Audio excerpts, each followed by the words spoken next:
Добър ден, уважаеми зрители на Национална телевизия СКАТ. Аз съм Стоян Райчевски с предаването "Прокудени от бащин край".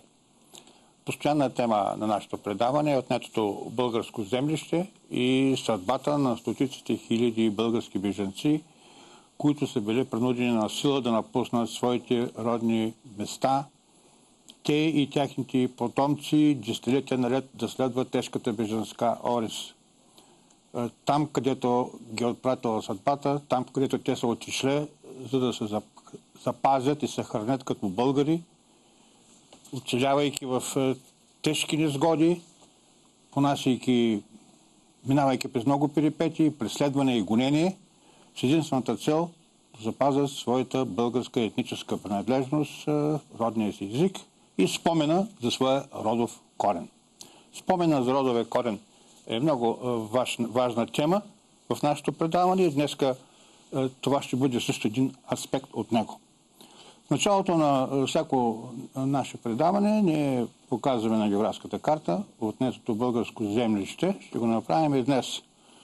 Правим го, защото първо младите поколения забравят в това минало.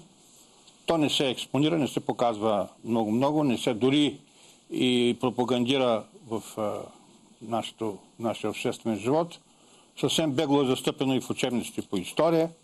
Още повече свидетели сме как много пъти наши зрители, пък и общественици по различни поводи, не са много наясно защо в България няма национални малцинства, защото България не е усвоила други земи на други народи, от други държави, където са останали тяхни граждани, за да получат статута на национално малцинство, каквато е международната норма. Точно обратното, от България, от българската държава, от българското землище по-точно, постоянно са отнемани територии и всъщност ние по-скоро можем да говорим за наличието на български малцинства в нашите съседи, а не за чужди малцинства на територията на България.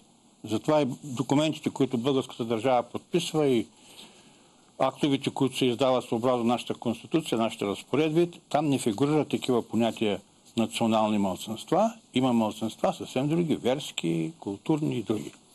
Можем да говорим за малцинствени групи или за етнически групи, представители на други народности, но не и малцинство като правен термин.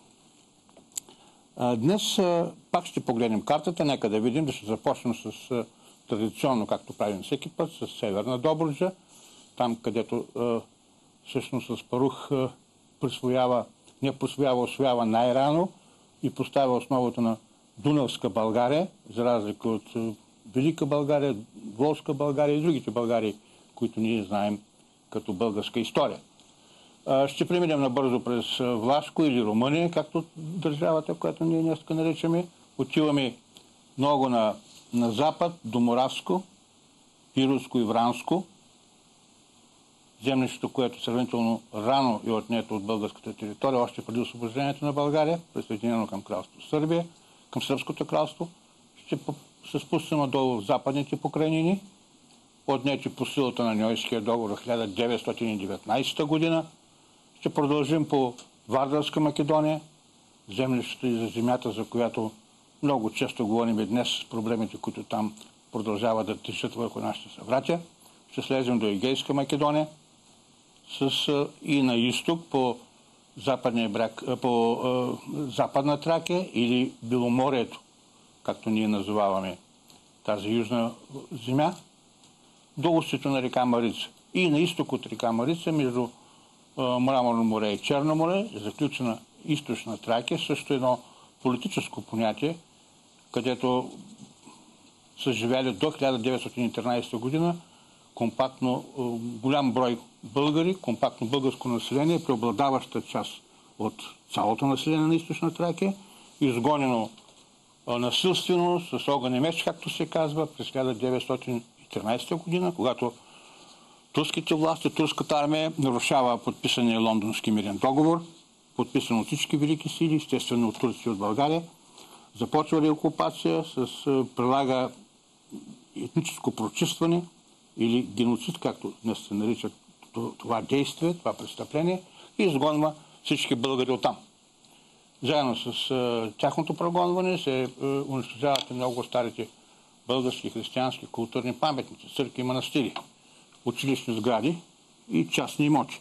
Да не говорим за това, че имуществото на българите, движимо и недвижимо, остава изцяло там, нито е компенсирано, нито до сега е направено нещо съществено, за да бъде поправена тази справедливост, поне по отношение на имуществения въпрос. В нашите предавания ние говорим и за българите в Мала Азия, и за това ще става въпрос, дума в някои от следващите предавания, за българите в Банат, Бесарабия и въобще на много други места, където нашите сънародници са били принудени да търсят убежище и да оцеляват. Днес ще говорим, пак ще се спрем до един много така и друг път повдиган от нас въпрос за голямата миграция, която се извършва в Източна Тракия още преди геноцида 13-та година. Тя започва още в края на началото на 19 век, края на 18 век с кърджалийските размерици, с войници на Дибеж за балкански, когато почти се обезбългарява цяла Източна Тракия и Черноморското крайбрежие. И благодарение на бързото възпроизводство на българското население, само за 100 години не виждаме отново почти възстановен демографския баланс, но така или иначе много десетки хиляди наши сънародници са принудени да бягат на север, едни в Влашко, други в Молдова, трети в Бесарабия или в Южна Русия, именно за да се спасят от преследване след като руската войска отново се изтегля след подписването на Одринския мирен договор 1829 година. Конкретната ни тема ще бъде по един много известен род, който може да бъде пример показателен за това как стотици хиляди, десетки хиляди български съдби, родови съдби, след години преживяват сложни процеси на раздяла и събиране. Как след, може би, 100-150 години се откриват разредени семейства, родственици, и затова съм поканил двама наши много интересни гости. Един е представител на Бимбеловия род, който е тема на нашето предаване. Нови данни за Бимбеловия род. Един много интересен род от Странджански, от част от Източна Тракия, от село Факия. Това е Стоян Бимбелов. Добре дошъл, ви казвам, господин Бимбелов. Представител на този род. Той е същевременно и председател на родов комитет Стефан Караджа, тъй като Стефан Караджа е от Бимбеловия род, свързан с него, но ние ще говорим за това след малко. Другия наш гост е Ивайло Коларов, който специално пристига за това предаване от Провадия, пътувал е доста път, да ни разкаже за новите открития, които той успя да направи в последните няколко години, които обогатиха представата, познанията ни за този знаменит български род. Преди обаче да им дам думата да започна, аз искам да кажа няколко слова за наши зрители, които са ни писали, и ще минем към темата, за която обявих. Първо искам да благодаря на господин Янаки Петков Рогачев. Едно много обширно писмо ни изпраща от град Царево. Не съм го дочел, аз в момента не мога да го коментирам. Прегледах го съвсем бегло. Само няколко думи ще кажа. Той е потомък на бежанци от Малък Самоков, директор, както новото му име Лозенградско. Описал е много интересната драматична съдба на бежанците, които идват в Източна Тракия след 1913 година. Но редно с това той така въвежда една тема, за която ние не сме говорили много в нашите предавания. В някои от следващите, вероятно, ще споменем също за нея, като съберем повече информация и намерим повод. Това е за едно късно прогонване пак от бащиния дом, за което, повтарям пак, малко сме говорили. Това става след 1944, 1945, 1946 година, когато границата става проблемна между Турция и България във връзка с горянското движение, преминаването на границата, събитията, които са свързани с тези действия, как новата власт прогонва, така изсилва всички по-подозрителни, така да ги наречем по тяхному, фамилии, от селищата Кости, Бродилово и редица селища в Странджанския край. Благодаря на господин Рогачев. Ще му пиша, ще намерим повод да поговорим за тези неща. Другото, което искам да ви съобща, това е писмо от молба от покана по-точно от наш гост, който често не е гостувал, Васил Станилов. Той е потомък на бежанци по едната страна от село Българкьой, известното село Българкьой, което беше изцяло унищожено в 1913 година при реокупацията на източна Тракия от турците. Той накани всички наши зрители, които имат възможност, на 31 януари тази година от 17 часа в Народната библиотека Свети Кирил и Методий на изложба, посветена на него, на Васил Станилов, като биография в театрални програми и плакати и друга книжнина. И същевременно ще бъде представена негова сатирична книга 80 епиграми, който има възможност нека да посети, повтарям, 31 януари на тази година в 17 часа Народната библиотека Свети Кирил и Методий. Но му пожелаем така добро представяне. Доколкото знам, той работи върху изследва историята на село Българкьой, унищоженото село Българкьой. Ще се радваме, ако завърши това свое проучване и имаме възможност отново да го представим тук в нашето предаване. Сега казвам ви на вас, добре дошли.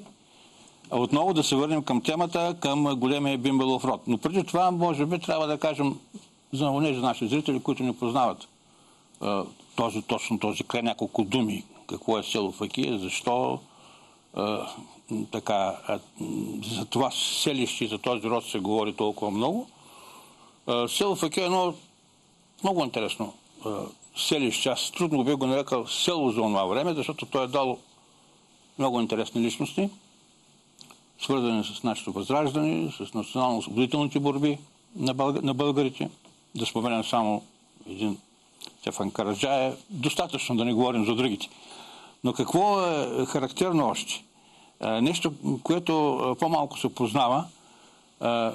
Така обикновено се говореше че по време на изселването на българите след войните на Дибеж Балкански, знаеш се, че село Факия също е дало бежанци, ранни бежанци, които бягат към Бесарабия, някои от тях остават в Добрич, но по-малко се знаеше за това, че цялото село е било всъщност опразнено.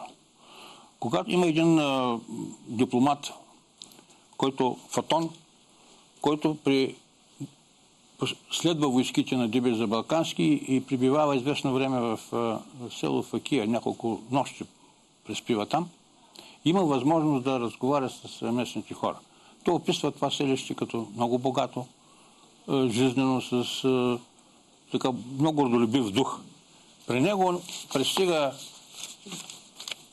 домакина и му носи едно интересно предложение, което той се надява чрез този дипломат да стигне да стане достояние и на руския император, оттам и на европейските сили, от които зависи съдбата на българския народ, като евентуално освобождение. Защото тогава още те не знаят, че съгласно Одринския мирен договор Русия ще се изтегли и те искат да поставят своите условия. Как да се уреди живота на българите, въобще на населението в тази територия, след като бъде сключен мирът. И те поставят около една поредица от искания, които са много интересни. И мене пък и всички, които изследват нашето национално освободително движение, са впечатлени от тяхната напредничавост, от това, че те поставят условия, които ние по-късно ще видим 50, доста години по-късно, няколко десетилетия по-късно вече ще видим в официалните документи на нашите революционери. Много преди това, когато преди документите, които изготвят и Васил Левски, и Раковски по-рано. Значи те искат първото условие, което поставят, да бъдем свободни. Поставят въпроса за правосъдието. Много интересен въпрос. Това става в 1829 година. 829 година, вижте колко рано. Значи те отдават изключително голямо значение на качеството на съда. Казват, искаме турчин да съди турчин, а българин да го съди българин. Тоест, искат равни права, равни условия. Една обективна съдебна система.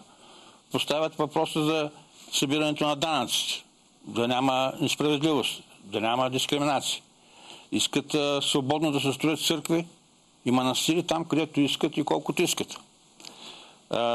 Да няма насилствено помисломанчване на християни, особено на момичета, казват те. Тоест изброяват всички тези неща, които ще видим после като залегнали като искане и като основна програма в документите на нашето така революционно движение. И можем с пълно основание да кажем, че всъщност това село Факия или българите от този край, Странджанския край, който е част от източна Тракия всъщност, много рано. Още в така зората на нашето възраждане имат ясни позиции, воля за освобождение и как да се управляват, и как да живеят заедно със своите съседи, било то мюсюлмани, турци или каквито да са. Така, това спеше най-общото казано, за което трябваше да кажем за село Факия, знаменитото село Факия, а сега вие като... Аз може би ще се обърна към нашия по-млад гост, защото той ни донесе новината за новите документи, които открил за Бимбаловия, прочутия Бимбалов род. Но преди това ще го попитам, ти си от Ивайло, не си от Странджа, не си от Тракия, не си потомък на македонски или тракийски бежанци. Не съм, да. Кое те накара да започнеш да проучваш историята на факийския род толкова подробно, толкова системно, че впечатлява всички, които се занимават професионално с тези проблеми? Прочитах на Никола Ферманджиев родови хроники, цялата, и там в главата за Стефан Караджа просто ми направи впечатление, нали, историята на рода, и това е. Реших да се задълбоча в тая линия. Това беше преди 12 години, да кажем. А от 2008 насам доста по-активно се занимавам с това какво повече може да се намери като писмени доказателства, като устни предания, като снимков материал, като сведения за самите потомци и така нататък. Кое е това, което така първо те впечатли? По отношение на емиграцията, не говоря на разселване. Преди да говорим за разселването, да. Кое е новото, което установи? Кои нови селища установи, че има така бежанци от този род? Извън Кераклия, което е така познатото, известното в Бесарабия. Аз не съм специалист точно по преселването по селищата, но ми направи впечатление, че има много села там, където са казват със същите имена, като тук, Мариновка, там и тук, примерно, и много такива подобни, които са основани от... По-точно имам предвид представители на този род. Да, за представителите на този род основният източник, както знаем, е Балчо Нейков, а той единствено споменава, че поименно 3 човека, Волко Пейча Бимбалов, със сина си Пейчо и със своя родственик Стоян Бимбалов войвода, други не споменава, които са поели охраняват и да управляват, да кажем, тая голяма маса от Кервани 1830 по пътя към Бесарабия, и че се установяват в село Кайраклия. Това село се казва сега Лощиновка, Измаилския район, въпреки че на страницата на Факия в Уикипедия има информацията, не знам кой е пуснал, че населението на Факия е основало село Першотравне Вое, което е съвсем близо до Кайраклия. Аз установих връзки с служители, директорите на архивите на почти всички големи украински градове, Одеса, Измаил и така нататък. И те направиха проверки за селата, и селищата, които съм им споменал. Те не намериха никаква информация там да има представители с тая фамилия. Но намериха на други места, където можем да го споменем. Нали? Именно това, което са намерили сега, искам да кажа, защото това, че те не са намерили там, не са намерили в тяхните архиви непременно документи, данни, може да се дължи и дори без да ги опреквам, и може би не е достатъчно задълбочено изследване, търсене, може да се дължи на унищожаване на архивите. Все пак по време на Втората световна война там са вършали доста сражения, са минавали. Не се знае каква е съдбата на архивите, така че то не значи, че ако не е намерено, трябва непременно да отречем. Значи, възможно е и да са достоверни тези сведения, които имаме, но какво е новото, което ще установи в други селища, които не се споменават там? Ами новото, първо искам да кажа, че аз като започнах изследователската си работа, нали, реших да се запозная с всичко, което някога всеки един е писал по тази материя. И това е много правилно, да се почне да се види, да запрегледа всичко. И единствено мога да кажа, около 4-5 човека от общо около 100 писали за последните 120 години дават нещо, освен Балчо Нейков, и нещо друго. Например, Звезделин Цонев, който е много малко известен, в книгата си Стефан Караджа от 1940, той там дава малко подробности за Акермански клон. Това е 1940, нали? Тогава той е писал тая книга. А аз преди година успях, нали, да откупим от Измаилския архив конкретно, нали, информация за тези членове на рода, които са открити при тях, и Акерманския род се оказват със същите имена, които са поместени там, но с много по-големи данни, кога са родени, какви деца са имали, кога са починали. Отделно от това, изненадващото е, че са намери информация още за 1820, че е имало член на рода там в Акерман. Значи миграция е много преди Димич за Балкан. Поне 10 години. И точно Фахия. Да, и пише австрийски поданик. Родило му се и дете в дома му. Маринчо Бимбалов се е казал. Това за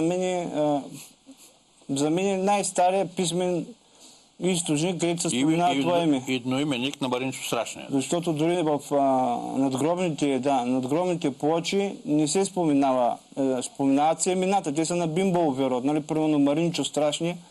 Бимбалов е описан като Маринчо Вълков. Брат му Пейчо Шайтана е Пейчо Вълков, но няма фамилията Бимбалов. Да. За съжаление. Имало е само на един надгробен паметник, но той е изчезнал. Това е на техния баща, който се е казвал Вълко Нилков. И де факто този документ от 1820 се очертава като най-стария източник.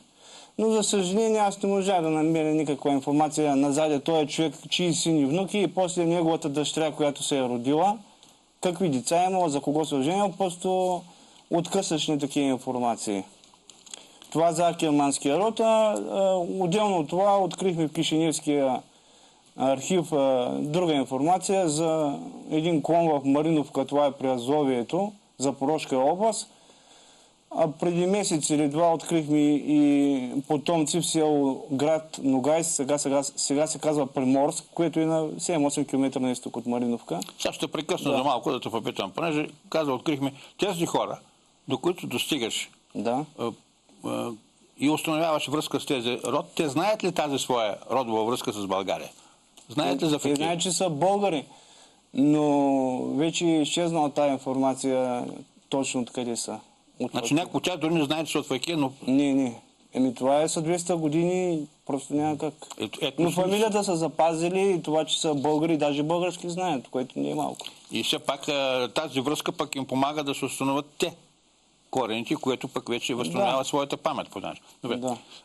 Последното откритие, което така може би изненадващо за всички изследователи на тази част на Странджа и на рода Бимбалов е това, което преди малко ми спомена, сте направили в Московския архив.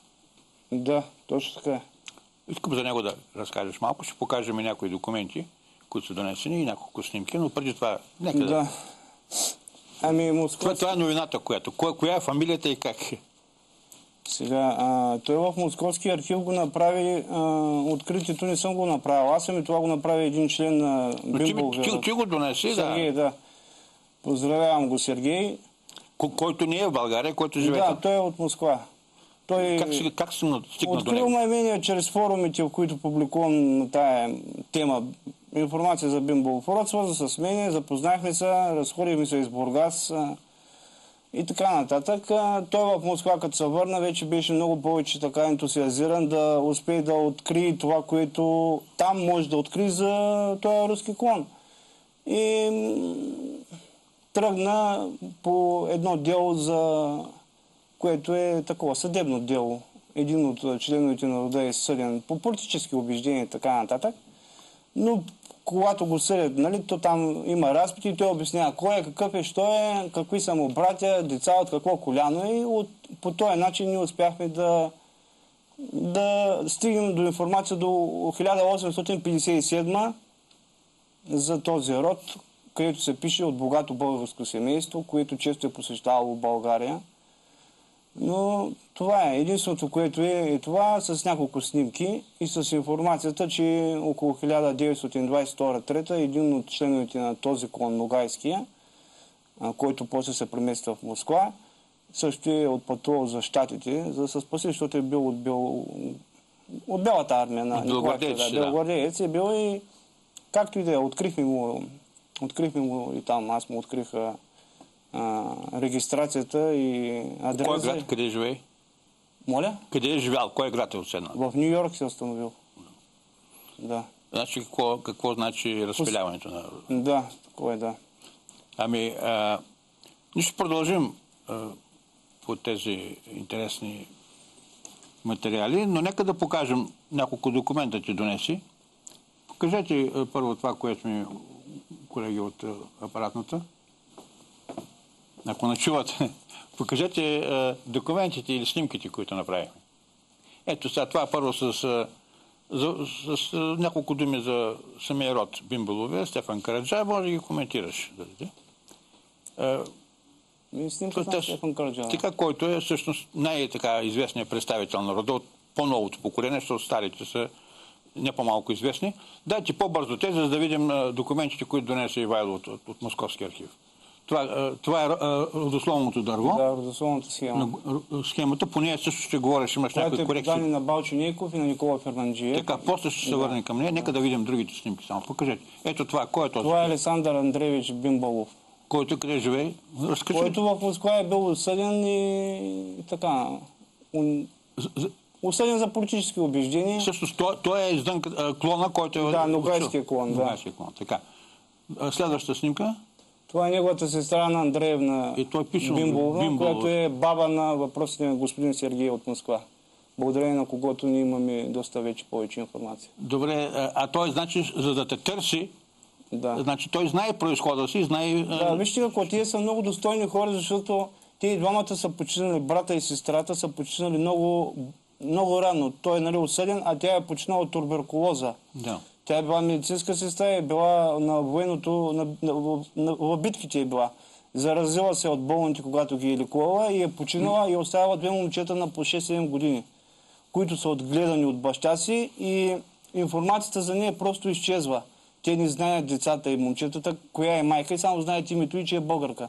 Значи... И едно от тяхните деца, този господин Сергей, просто след много години решава да разбере повече за тази своя баба, която само знае име, без да има снимка, без да има никаква друга информация. Значи ти, Ивайло, с твоята си така инициатива успя да събереш част от този род, който дори не знаеш за себе си 200 години. Да, успях малко да подбудя повече голям интерес, да се предприемат повече действия за изнамиране на повече материали.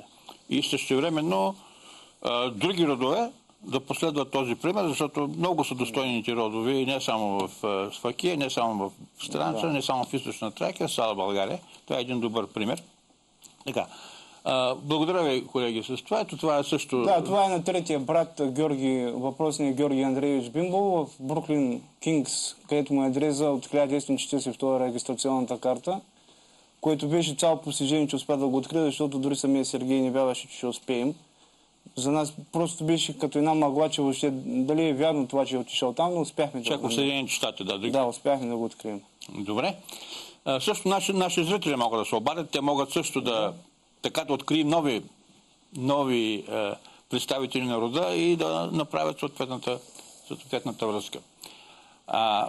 Ти беше като гледаш книгата на Ферман Джиев, Да. каза, че си направил някои корекции по отношение на Да. неговата фактология. Добре е да я споделиш с зрителите, защото много хора са заинтересовани от тази родова хроника и работят по нея. Ами той по принцип Ферманджиев в главата си за Караджата приписва 1:1 Балчо Нейков. Но след това, нали, прави му чест, че присъства на родова среща около 1966-7 и където описва факийските потомци, факийския род. Но грешката му е, че ги поставя по неправилните хора, които много лесно може да се... Какво значи неправилно? Ами... Точно... Той ги поставя като не точно преки мъжки потомци на по женска линия, да. въпреки че носят тази фамилия. А отделно от това са хората, по които той ги поставя, последно са раждани около 1803. Това са сестра и брат на Каля. Каля е майката на Краджата. А въпросните деца, които Ферманджиев слага там в книгата като деца на Стоя и Нико, нали, това са лелята и вучето на Краджата, би трябвало да са раждани, когато родителите им са на по 80-90 години, което чисто биологически не е възможно. Нали така? И аз веднага се усетих, че тук има нещо неточно. Или липсват поколения, или въобще това е неправилно. И благодарение искам да го поздравя господин Адам Петков, въпреки че не го познавам кой е от Бургас. Една негова статия от преди 40 години случайно ми попадна в библиотека Яворов, краеведския отдел Бургас. Благодарение на две изречения от тая негова статия и на Суа Камалиева от Факия, аз успях точно да възстановя точната линия, плюс документи вече, които намерихме от после, които потвърждават кои са днешните потомци на рода в Факия. А те са потомци на Волко Пейчев Бимбалов, който е дигал Караевренската буна. Въпреки че той със сина си Пейчо е отишъл в Кайраклия според преданието, Пейчо се е върнал обратно в Факия и е имал двама сина Нико и Волко Пейчеви. Те са, един е имал 5 деца, другия е имал 6 и така нататък. Те са представителите на Факия, са точно тези двама братя. Това са моите документално, нали, доказани изследвания. Това не е малко. Не е малко, да. Ще така впечатлиш доста от изследователите на Странджа и на тези, които проучват този така бележит род. Аз се надявам, че ще продължиш тази насока и ще... Да, искам да добавя, че по предложение на Сергей от Москва, той предложи да преиздадем факийското предание, плюс... Ето, нека да покажа тази книга на Балчо Нейков, което е фактическото плюс нов предание. Който който изцяло да бъде написан от Нека да я покажа само. само. И да включва данните след... Малко може би не се вижда, но това е една... но все пак. Това е изданието, което е най-разпространено от 89-та година, мисля, че е. Сбирка от народния живот на Балчо Нейков, факийското предание. Ще бъде издадено, казваше, на други езици. И на руски евентуално, да, но по-важното е да се преиздаде с нова глава, където да включва след 1830 съдбата на рода, защото там в тая книга до тая година свършва. До 1830. Нататък вече няма информация. Това са 180 години. Ти успя ли да... Всички данни, които аз имам, ще бъдат направени в този нов раздел. Нали, то има много повече неща, които могат да се открият. Всички тези нови открития, те да бъдат като една втора глава в тази книга. Това е предложение и ще се опитаме да го направим, да. Ще намериш ли възможност, кой ще спонсорира? Защото това е много важно. Това не е моя задача, кой ще ме спонсорира. Моята задача е... Ивайло, извинявай се. Нарочно те попитах, защото много пъти, когато говорим, автори и изследователи така се оправдава с това, кой ще му спонсорира. Значи важно е да се направи, пък ще се намери кой. Това е подходът, това е пътя, по който трябва да се работи. Така, нещо, ако искаш още да кажеш, защото все пак е нашия... Не, за сега това. Да искам да дам думата на Стоян Бимбалов. Вие сте пряк потомък на рода. От вашия род е известен в много време и в моето детство с доста борци, с доста хора, които така прославиха България като на спортното поприще. Но тези, които се изследват с историята на възрожденската история на България, национално-освободителните борби, знае, че този род не само големи борци е дал, нали, в буквалния смисъл на думата, като спортисти на България, дал и много революционери, като Стефан Караджа. И искам да кажа няколко думи за този родов комитет Стефан Караджа, на който вие сте председател. Каква цел си поставяте, какви задачи, с какво може да се похвалите. И ако нещо към това, което говорихме с Ивайло, ви е впечатлило, може да го разширим или може да го опровергаете. Сега имаме възможност, пък и вярвам, че и наши зрители също ще се включат. И аз за това ще помоля да пусна телефона, да могат да се обаждат тези, които желаят. Да, благодаря ви много. Искам първо да благодаря на Българската национална телевизия СКАТ за вниманието, което се отделя на нашия род.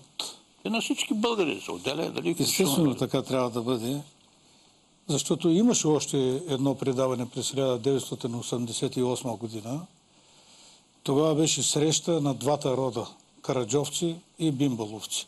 Или по-старото название на караджовци е Узун-Николовци. И от тези два рода фактически се е родил българският национален герой Стефан Караджа. Не знам по какви стечения на обстоятелствата бях поканен като член на родов комитет Стефан Караджа. Ще извиним, понеже има зрител, ще продължим. Нека да го чуем. Добър ден, господин Райчевски. Добър ден, да го чуем. Да. Добър ден, господин Райчевски. Добър ден. Георги Иванов от Казанък се обажда. Поздравявам и вашите двама чудесни гости. Сега бих искал да ви кажа, че много е възможно да разговаряте с един потомък на рода на Стефан Караджа, тъй като моята баба е от село Ячме, или днешното Стефан Караджово, по майчина линия. Стефан Караджа е бил деветото дете в своето семейство, така че не съм проучвал, не съм си правил труда да проучвам, но пак повтарям, много е възможно да разговаряте с един потомък на рода на Стефан Караджа. Сега да ви кажа какво ще кажат вашите гости.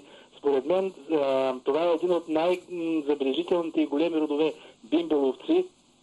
И това е много хубаво, че сте направили така, но бих искал да кажат вашите гости, този род има ли така репресиран ли след 9 септември и къде така в чужбина, може би в Украина или къде има негови представители повече в съвремен, освен в България, в съвременния свят. Това е, да сте живи и здрави. Благодаря, ето, че повод да проучите от към Стефан Караджа, евентуално родова връзка.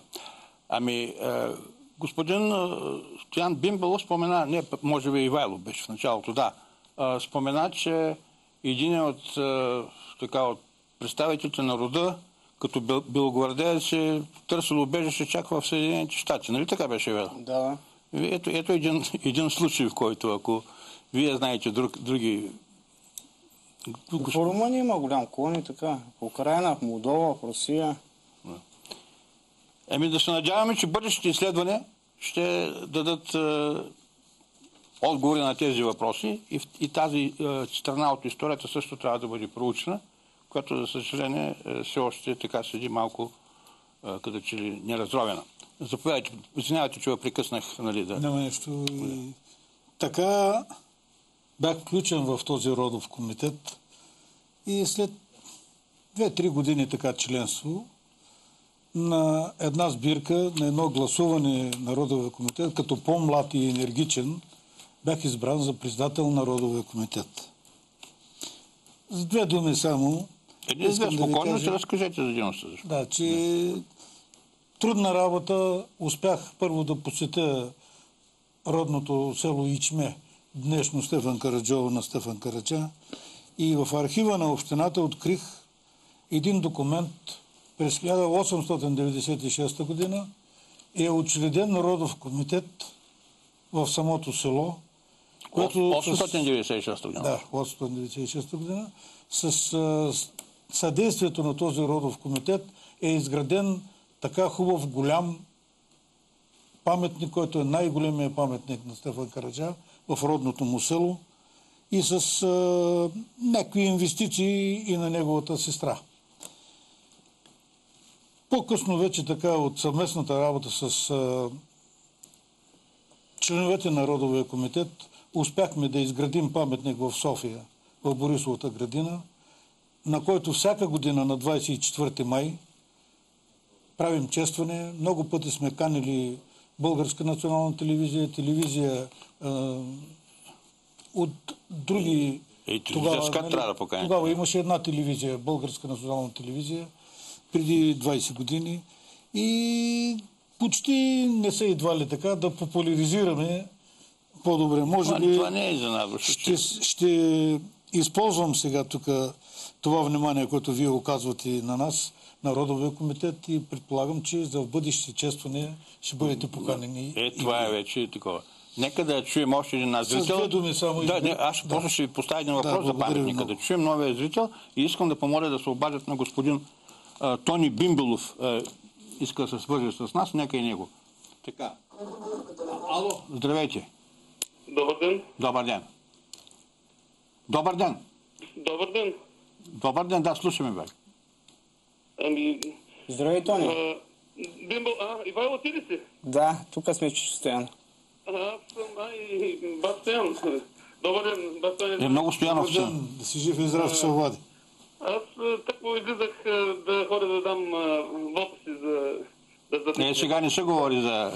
Не, нищо, просто да дам вота си. Аз не казвам за какво или за какво. Да. Просто нямам телевизорта, не разбрах за какво става просто в момент. За московската среща може да кажеш, Тони, примерно. За московската среща? Да. Значи, както Ивайло много добре знае, миналата година, началото на ноември, отидахме. Всъщност, малко по-рано, лятото, дойде Славчо Бимбалов, от който живее в Москва от доста време. Но всъщност всичките те, по-точно тяхните бащи, са тръгнали от едно село Мариновка, намира се в Украина, близо до Азовско море, на около 15 км от град Приморск. И той беше така добър да... Също когато идва той до тук, запознахме се, аз го водих до Факия, да видят въобще откъде са тръгнали тяхните предки. Те знаеха ли, че са от Факия по-рано, преди да им кажете? Не знаеха. Не знаеха, но благодарение на Ивайло, който така добре се справя въобще с хората, които са наследници на тази фамилия, успяхме да установим контакт всъщност още 2011 година идва друг Юрий Бимбалов се казва, те са помежду си с Славчо, първи братовчеди. Идваха на гости в Факия и така бях поканен да отида да върна жеста. Славчо организира родова среща, мога така да я нарека съвсем отговорно, защото на тази среща, освен ние от България, присъстваха там около 4-5 отделни бимбаловци, всъщност, които са си отделни семейства бимбалови в това село Приморска, а оттам в Москва срещахме с други, това е на около 1300 км това село от Москва. Славчо беше специално дошъл до там, за да организира срещата. Оттам с него отидахме до Москва, там се срещнахме с други бимбаловци също. Срещата протекаха много, как да кажа, като с хора, които не се виждал, с които се познаваш от много отдавна и просто не се виждал много дълго време. Това е, което мога да... Добре, благодаря ви много за това включване, много ви благодаря.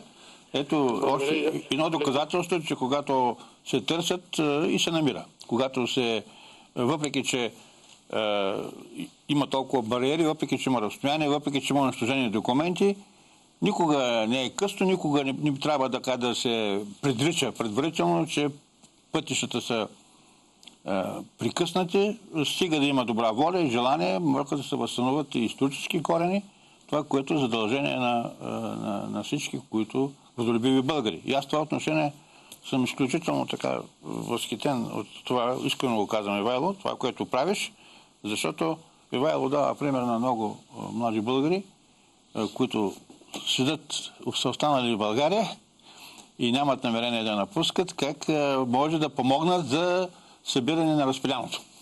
Не само в последните години, а разпиляното преди много, дори преди 200 и повече години. Предполагам, че той ще намери следовници, ще намери хора, които ще го подкрепят. Зрителя ми още. Нека да чуем още един зрител. Тогава ще задам въпроса. Ало? Добър ден. Добър ден.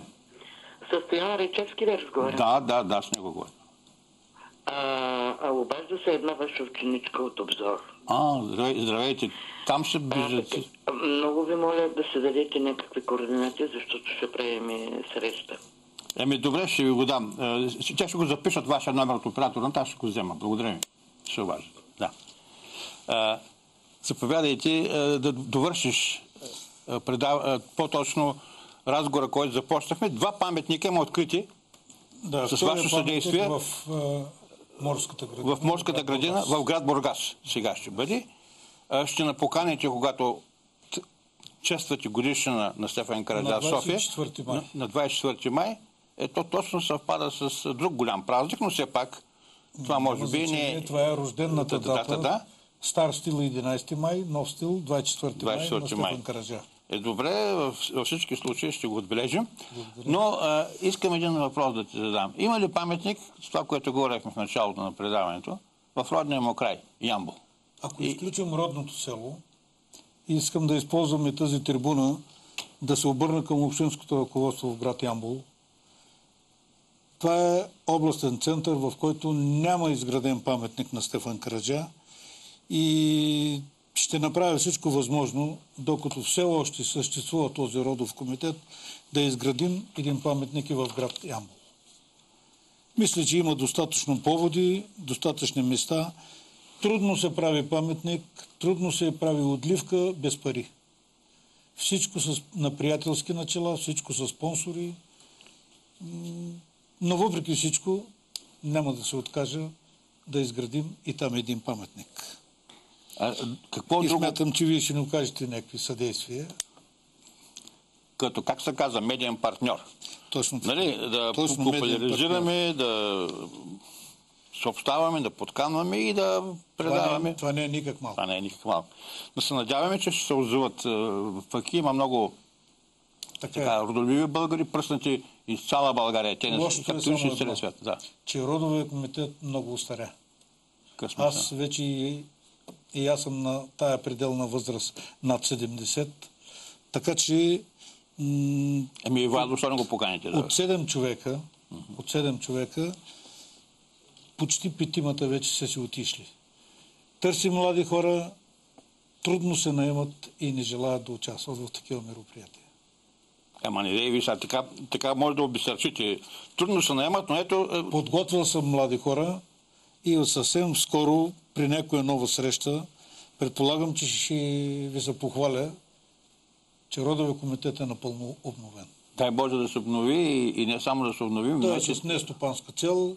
Имаме регистрация съдебна в това, с печат, с всичко. И сега, нещо сме пропуснали по това, което така искаше да споделиш. Има много неща, които да се говорят. Аз искам само да споделя 2 думи, че по времето на моята служба в бившото ОБО, сега Национална служба за охрана, по едно стечение на обстоятелствата... Там имаше общо взето доста хора, които са мили по спортните школи, нали? Да, точно така. След спорта бях оставен на оперативна работа там. Да, добре. И при една среща с професор Ангел Балевски, при нашето запознанство, той веднага ми зададе въпрос. Ти откъде си бе? Викам, от село Факия. А ти знаеш ли, вика, какъв е твоя род? Викам, някои неща знае, някой не знае. И ме покани на гости и ми даде в една папка с лицето написано картината на Маринчо Страшни Бимбалов. На един симпозиум на Българската академия на науките в Стокхолм, Швеция, на българската делегация шведите са поднесли папка с лика на Маринчо Страшния Бимбалов. А каква е предисторията? Знаеш ли защо? Предисторията, мисля, че се знае доста отскоро. Маринчо, ако иска Ивайло, както всички българи, са служили в казармите на турската армия, е бил в разузнавателен отряд. Те са войногани, при битката на Полтава, при битката между шведския император и руския император. Виждайки, че шведите губят битката, и шведския крал се предава на турците. Турският паша, който е бил тогава, извиква Маринчо Бимбалов, който е бил шеф на разузнавателно отделение, и го изпраща да предводи шведския император шведския крал до Цариград. Сега той е минал през Факия. Обаче не спорят, има села, които някой казва, че не е минал през Факия, други казват, че е минал. Минали през Факия, защото има един документ. Той е присъствал на сватбата на една бимбаловка стоянка. Да. И е дарил с графска диадема. И има така сведения, че по време на преселението, което Ивайло говори, диадемата и калпака и чантата на Пейчо Шейтана са заминали за някои от селата в Бесарабия. Но Ивайло ще ги откри. Да. Ще му възложим тази задача. Оттам ли идва така тази практика? Много фамилии, много и лични имена, и фамилни имена, има кралю точно в Странджа. Мисля да си по това. Не съм убеден дали е точно така. Там Кирово, Момена църква, тези села, има фамилията Кралеви, Кралю. След посещението на шведския крал, започва да наименуват. Кръщават деца на името. Ама затова те зададат въпрос. Крали и така. Така е известният български борец от Бимбаловия род, Кралю Бимбалов. Ти рода ли се с него също? Той е брат на баща ми. Брат на баща ми е Чичо. Първо за това се сетих, когато ми каза името си. Възможно е, може да има и друго обяснение на етимологията на името Кралю. Абсолютно възможно. Не е възможно и това. Но фактът, че в този район на Странджа, под Тронките, където са там, тази зона, по Факийска река и на запад, има много имена, които не само в Факия. Да, искам аз да кажа нещо по този повод. Значи, преди 2 месеца бях в Търновския централен военен архив, за да роя в личния фонд на полковник Иван Кръстев Стойчев. Той още 1930-40 се е занимавал с този проблем. Дали шведския крал като е минал през България точно през Факия и така нататък. И е писал много писма до шведски, там български консулства и така нататък. Освен това се твърди тук не от Балчо Ников, а от Стоян Прашкефов в книгата му «Исторически очерк на село Факия». Той допълва, че освен въпросната синя лента, която е дадена на Маринчо Страшния, той е надарен и с орден. Шведския крал го е надарил с орден Свети Серафим, който орден само 7 човека не шведи са притежали за цялата му около 800 годишна история. Но няма писмени доказателства. Полковник Стойчев не е успял да ги откри, което не означава, че не съществуват. Просто, може би, още не сме намерили точното място, където са. Това искам също да ви кажа, че за мен истинските изследователи въобще на Бимбаловия род, откакто 120-30 години са правят изследвания, това са Балчо Неков, полковник Маринчо Иванов Бимбалов от Цезаровския клон, неговият син адвокат Михаил Марино Бимбалов, който е направил тая родословна схема. След това съм аз и най-накрая идва Сергей от Москва. За мен няма други хора, които наистина реално да са правили нещо. За съжаление и заради аз дори малко да открия, той излиза много, защото просто нищо не е правилно. Интересното е, че ти не си от този род, а всъщност работи за него. Да, кажете. Искам да поясня, да не забравяме Константин Петканов.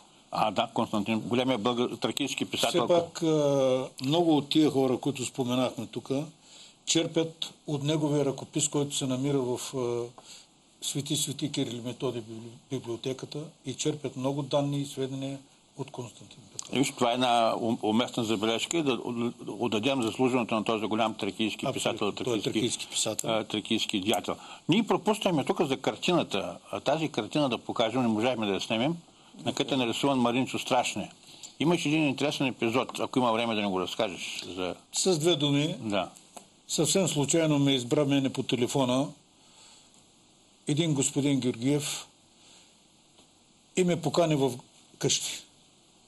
Каза ми, че притежава от неговия брат една картина на Маринчо Бимбалов Страшния, оригинал, лично от ръката на професор Васил Захариев, през 1932 година, която е читопечат, гравюра на дърво. И на него се е паднала, когато са правили делба от брат му. Наследството, когато се дели, да. Брат му е купил от една изложба в Берн, Швейцария, за $10,000. Тогава. Тогава. Много пари до това време. И той ми казва, искам картината да отиде в рода си. Аз изтръпнах целия и му казах, бе, другари Георгиев, аз нямам пари, викам, да купя тая картина. И той скочи, както е болен, така се хвана за парапет на леглото, вика, бе, момче, аз не ти я продавам. Аз, вика, я дарявам на рода. И през 1988 година имаше предаване за двата рода. Понеже времето ни... И той подари картината на рода. Важно, ето такива жестови трябва да се поощряват. Аз ще помоля все пак Ивайло, който толкова път измина за да дойде, така да ни каже заключителното име, тъй като... Заключителните ми думи е, че някой чака да бъде поздравен в Провадия с рождения си ден. Честит рожден ден на Александра Илянова Герганова. Добре. А на нашите зрители да пожелаем една добра неделя, добро здраве и ще се чуем отново в следващата неделя в 15 часа. Аз ти благодаря. Извинявай, ще прекъснах. Искаш да ме подариш тази книга за Бимбълър. Ще взимаме с благодарност. Последната книга, написана от Стефан Кирилов. Добре. Кръстопътно време за бимбаловци. Благодаря ти. И отново да благодарим на нашите зрители, че бяха с нас. Отново, уважаеми зрители, до следващата неделя в 15 часа.